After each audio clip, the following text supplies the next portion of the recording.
मेरा नाम पलक प्रसाद है और मैं बिहार से रहने वाली हूँ। मुजफ्फरपुर जिले की बसंत गांव पड़ता है मेरा। और मैं एक मॉडल आर्टिस्ट सिंगर हूँ और मैं न्यू आई हूँ भोजपुरी इंडस्ट्री में। 1 साल हुआ है और लॉकडाउन ने तो ले ही लिया। बट आज हम खेसारी लाल जी के बारे में, काजल रखवानी, राजकुमार आर पांडे जी और चिंटू पांडे जी के विषय में बात करना चाहती हूँ, क्योंकि भोजपुरी इंडस्ट्री में बहुत गंद फैली है और मैं ये चाहती हूँ कि ये गंद हटे। सो पूछिए। तो यही कहना चाह रहा हूँ कि आपका जो शिकायत है भोजपुरी इंडस्ट्री को लेकर या कलाकार को लेकर, काजल रखवानी को लेकर क्या शिकायत है, और खेसारी जी के बारे में आपने तारीफ भी की है, क्या कहना चाहेंगे कि उनको जो काजल रखवानी बोली उनके बारे में काफी कुछ अच्छा, तो कितनी नाराज इस बात से लेकर, कितना गलत मानती है इस चीज पर? मुझे तो अभी फिलहाल मैं बहुत ज्यादा नाराजगी इस बात से हूँ कि हमारे यूपी बिहार के भाई बहनों इतने अच्छे हैं। काजल रखवानी को भरपूर प्यार दिया, उसने कभी गुजराती नहीं कहा। गुजरात में इतने हंगामे हुए, बिहार यूपी वाले को डंडे मार मार के भगाए गए, लेकिन फिर भी उसको इज्जत सम्मान मिला। किसी ने ये नहीं कहा ये गुजराती, इसको काम मत दो, या इसकी मूवी भोजपुरी इंडस्ट्री में रिलीज मत होने दो, या यूपी बिहार में थिएटर में रिलीज मत होने दो। इनका मूवी हमेशा अच्छा आया और अच्छे काम किए, इन्होंने भरपूर प्यार मिला। लेकिन एक इंटरव्यू में मैंने कल ही सुना, ये कहती कि मैं गुजराती हूँ तो क्या मेरे अंदर इंसानियत नहीं है? मैं भी हर जगह जाती हूँ, मैं भी काम करती हूँ, मैं भी इंटरव्यू। ये तुम्हारा कहने का मकसद क्या था? तुम कहना क्या चाहती हो? और फिर तुम्हारे वजह से छोटे छोटे बच्चे यूपी बिहार वाले ये देखते हैं कि इन दोनों का ब्रेकअप हो गया, ये हो गया, तो तुम क्यों हमारे यूपी बिहार के लोगों को तुम यही सिखा रही हो आगे कि ब्रेकअप हो गया, वो छक्का है तो ये है तो वो है। फिर अभी ये बोल रही है, ये क्या बोलते हैं, चिंटू पांडे ये बोल रहे थे कि मैं कभी चाचा को अपशब्द नहीं बोलता हूँ। तो अपशब्द नहीं बोलते तो सटिया गए हो, ये क्या शब्द है सटिया? या आप बोल रहे हो, छोटे बच्चे भी यूपी बिहार के अभी तक देखेंगे, फिर वो ओ चाचा सटिया गए हो क्या, वो भी अपने चाचा ताऊ को यही बोलेंगे। तो आप ये सिखा रहे हो यूपी बिहार वाले को। फिर उसके बाद में कहते हो छक्का, तो फिर वो भी कहेंगे किसी न किसी को छक्का। तो यही आप संस्कार है आपके, और यही आप हमारे यूपी बिहार वालों को आप दे रहे हो। क्या ये सही है? नहीं है ना।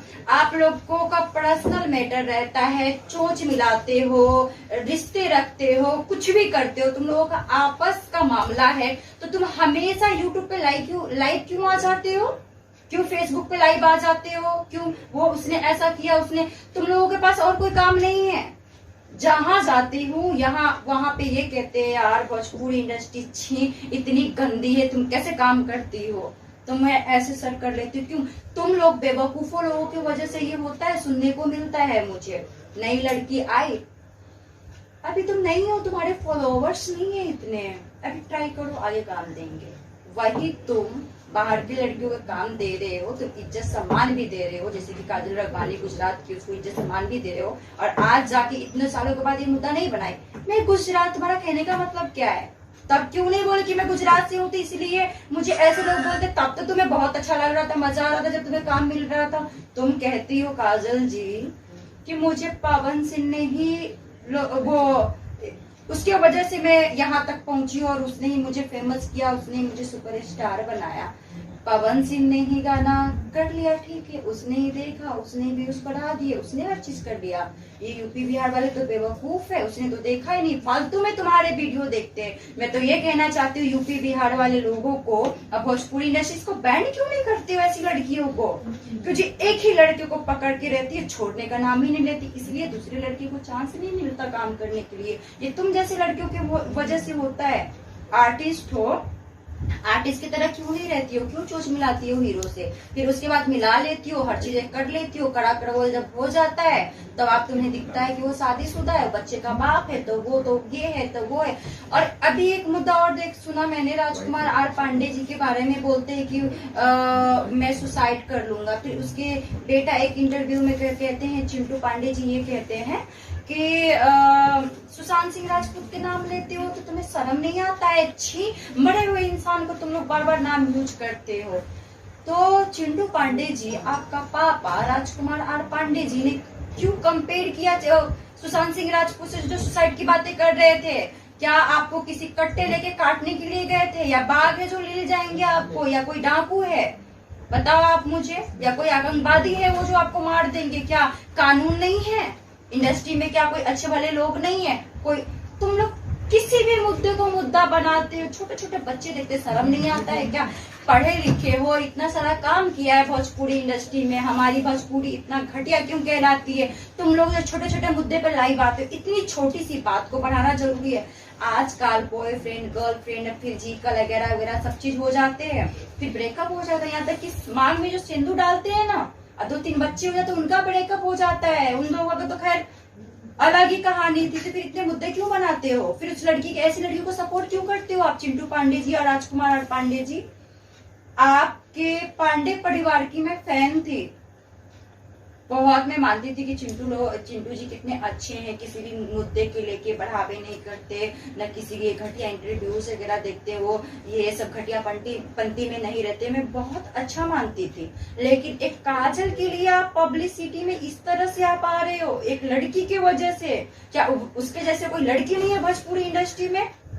आप मुझे बताइए। अक्षरा सिंह भी, उसके पवन सिंह के लेके भी मुद्दा हुआ, तो उसको तो एक बंद कमरे में बांधा गया था, वो एक लड़की के साथ गलत था। काजल के साथ क्या ऐसा हुआ?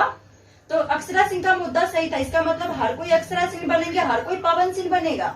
यही तुम लोगों को लगा रखा है, और कोई काम धंधा नहीं है। ये जो तुम लोग जो गंदगी फैलाते हो, इसको हटाओ और अच्छा काम करो। ये भोजपुरी इंडस्ट्री को एक टॉप लेवल पे बढ़ाओ, क्योंकि हम लोगों की भी उससे करियर जुड़ी हुई है। हम लोग नहीं चाहते कि कोई भी हम पे हाथ से थूके, अरे तुम भोजपुरी इंडस्ट्री से हो, तुम भोजपुरी, हम लोग क्यों सर नीचा करके चलते? तुम लोगों की वजह से तो चलते हैं हम लोग सर नीचा करके। घटिए लोग, सुधरो थोड़ा, मैं ये चाहती हूँ। हालांकि ये भी जानना चाहूंगा, ये तो आपने काफी बोला भोजपुरी इंडस्ट्री को लेकर, हाँ। कलाकारों को लेकर, थोड़ा खुद क्या नहीं बताइए कि क्या काम वगैरह किया आपने? म्यूजिक वीडियो भी किया है, मॉडलिंग भी किया है, फिल्मों में भी काम किया है, कुछ अपने विषय में जानकारी दीजिए आप। देखिए सर, मैं तो शुरुआत मॉडलिंग से की हूँ। फैशन वीक में मैंने मिस इंडिया का अवार्ड जीता, फिर मैंने मिस दिल्ली रही, मिस हरियाणा रही, और मैंने एक बॉलीवुड मूवी में सेकेंड लीड किया हमने, और भोजपुरी में 3-4 हमने एल्बम भी किए, और एक अभी प्रेजेंट टाइम में एक मूवी मिली है अविनाश शाही के साथ में, दीपू की दुल्हनिया, वो मैंने, और अभी मैंने खुद सिंगिंग करना चालू कर दिया है, और बहुत अच्छी अच्छी गाने अभी हमने गाए हैं। और देखिए कुछ दिनों के बाद देखने को मिलेगा, क्योंकि भोजपुरी इंडस्ट्री में जल्दी करके ये ना बिहारी लोग ही बिहारी लोगों को सपोर्ट नहीं करता, ये सबसे घटिया पंथी। अरे तुम लोगों पे तो घिन आता है मुझे सबसे ज्यादा, क्योंकि हमारे गांव की, हमारे जगह की लड़कियों को तुम लोग सपोर्ट, ये हमारी बात ही नहीं चल रही है, हमारे जैसे न जाने कितनी लड़कियों की उनकी बात चल रही है। और ये भी कहना चाहूंगा पलक, जिस तरह का आपका व्यक्तित्व है, जिस तरह से आप बात करती हैं, बिग बॉस में जाने के लायक हैं। अभी हाल ही में देखिए खेसारी जी भी गए थे, उसके पहले भी कई सितारे गए भोजपुरी इंडस्ट्री से। तो कितना एक सपना है आपका कि आप भोजपुरी मतलब आर्टिस्ट के तौर पे आप जाए वहाँ बिग बॉस में, और बिग बॉस जाके वहाँ जीते आप? देखिए भोजपुरी इंडस्ट्री हो गया या बॉलीवुड इंडस्ट्री हो गई, मुझे कोई काम दे या ना दे मुझे कोई फर्क नहीं पड़ता है। बट मैं कहीं ना कहीं मैं आई हूँ बिग बॉस के लिए, क्योंकि कुछ चीजें हैं जो ये जो हमारे इंडिया है, इनको पता कर चलना बहुत जरूरी है, लेकिन हमें अभी नहीं बता सकते। तो बस है कि बिग बॉस की तो बहुत बड़ी फैन हूँ मैं, हर एक एपिसोड में देखती हूँ, बाकी अभी तक। और सलमान भाई क्या कहना चाहेंगे? बिग बॉस में जाएंगे तो सलमान भाई से मिलना कितना बड़ा एक आपके लिए? सलमान सर भाई जैसे हैं, और मैं उनको बहुत मानती हूँ, और उनके तो फैंस पूरी दुनिया है। अभी तो फिलहाल हमारे घर में तो कुछ खास ही है, हमेशा देखो तो सलमान जी चलता रहता है।